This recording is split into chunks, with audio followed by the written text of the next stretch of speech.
abortion is outlawed, it won't stop pregnant people from ending unwanted pregnancies. It will just make it harder for them to do it safely. Like in the years before Roe versus Wade, when people died using instruments like coat hangers to end a pregnancy. But medical advances since then mean that coat hanger may be an outdated image. Medication abortion is now approved for up to the 10th week of pregnancy, and it accounts for more than half of all abortions. Red states are also trying to crack down on abortion pills, but those restrictions are hard to enforce without tracking people's mail. Joining us now, Renee Bracey-Sherman, founder and executive director of We Testify. And Renee, you recently tweeted, "Put down the coat hangers and pick up the pills. Coat hangers are a part of our unsafe abortion history, but they don't have to be our future." I mean, what do you mean by that? Help us understand why, the coat hanger at the protest visual is quite outdated for this particular moment. Yeah. Hi, Zerlina. So good to be here with you. I think it's really, really important that we can acknowledge our history, that yes, people did have unsafe methods, but also they had safe methods, right?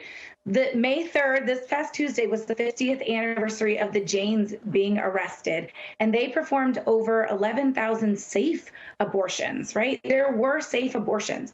We can have safe abortions being our future, but what we need to do is tell people what those methods are. And that is medication abortion pills. It's actually really simple. It's 1 mifepristone pill and 4 misoprostol pills that people can get in their communities and around the internet. The risk, unfortunately, is in the criminalization. And so I think it's really important that we can acknowledge our history and say, yes, we know that coat hanger is a piece of it, but also we should be holding up the methods that are safe, because people who need abortions are watching, and we should show them where they can get care and how they can do it safely. Important point. Abortion pills can be mailed across state lines and can be administered via telemedicine. As you mentioned, it's so easy in this particular moment in time. But does that make it difficult for the red states who ban abortions to enforce laws against medication abortion? How will that work in the future, you think? Well, it's really complicated, because even though the FDA has said that it's okay to mail abortion pills, several states explicitly ban it. But there are organizations that are working outside of the government reach that are trying to make sure that people have medication abortion in their communities. And so it's really important that we show up for our communities, show up for those organizations, because we're making sure that no matter what the government says, people have access to the care they need. What we do really, really need to do is put pressure on our local officials and state officials to get them to stop prosecuting people who self-manage their abortions. Recently in Texas, a 26-year-old young woman in the Rio Grande Valley in Texas was prosecuted on suspicion of self-managing her abortion. They did drop those charges, but she should never have had to spend 2 nights in jail. Under no circumstances should people who are pregnant be criminalized or prosecuted for their pregnancies. And that is the main issue here. Self-managed abortion is safe, and it should not be a crime.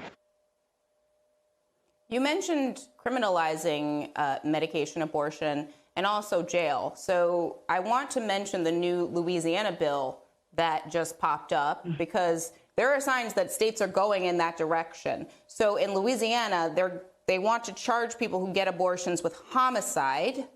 If states begin to target patients, as opposed to just simply targeting the doctors and people that drive you to an appointment, would that allow them to start arresting people and pregnant people who use medication abortion pills they get in the mail?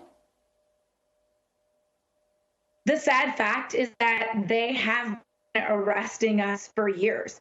They've been arresting people who are having suspicion of self-managing their abortions, who experience miscarriage and stillbirth. They are arresting us. What's going to happen is they're going to continue to do that. They have always lied when they said they would never arrest us.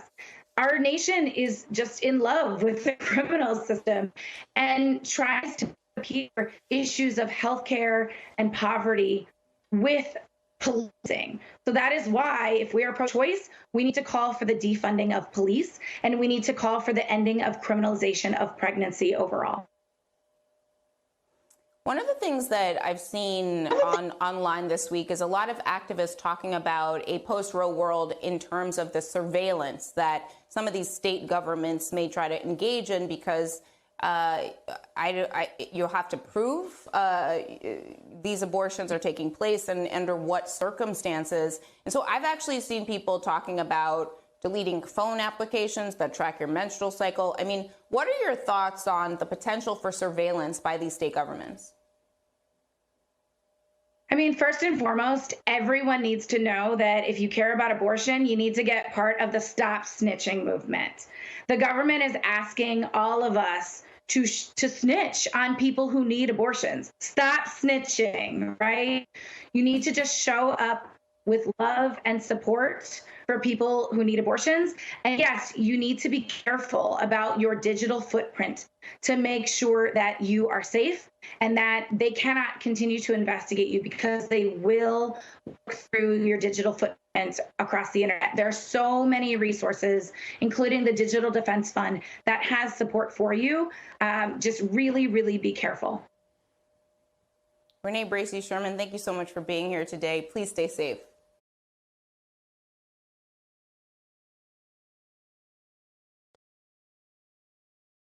Hi, I'm Zerlina Maxwell. Thanks for checking out our channel on YouTube. You can see more from Zerlina by clicking any of the videos on this screen, and make sure you subscribe below to stay up to date on the day's biggest stories. Thanks for watching.